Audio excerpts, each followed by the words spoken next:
C'est un véritable drame qui a suivi la plongée en mer de l'équipage du Titan le 18 juin dernier. Stockton Rush, le directeur général d'Oceangate, Shahzada Dawood et son fils Sulman, ainsi que Paul-Henri Narjolet et Amy Chardy ont pris place à bord du sous-marin il y a quelques semaines. On en sait plus à propos de leurs conditions de voyage. En effet, selon CNOO, le fondateur d'Oceangate Stockton Rush avait recommandé aux 5 passagers de privilégier un régime alimentaire dit pauvre en résidus, soit visant à limiter l'apport de fibres alimentaires. Il avait ensuite décrit les toilettes du Titan comme rudimentaires.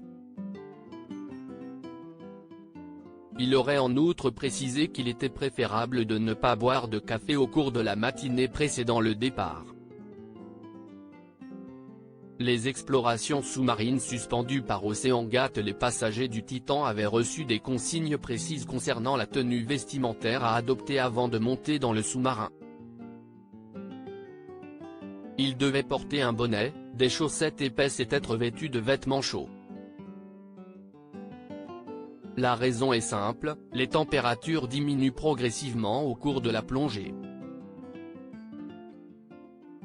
Est-ce leur nom, ainsi que le drapeau du pays dont ils étaient originaires, avaient été brodés sur ces dernières, ont rappelé nos confrères de CNOO.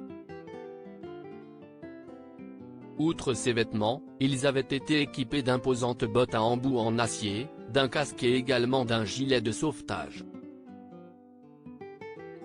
Enfin, le poids des passagers avait été relevé avant le départ. Le sous-marin Titan a perdu le contact avec la surface moins de 2 heures après son départ. Après une vaste opération de recherche, des débris de l'appareil ont été retrouvés, avaient annoncé les secours. Le 22 juin dernier, les passagers ont été déclarés morts. C'est une implosion qui serait à l'origine du drame.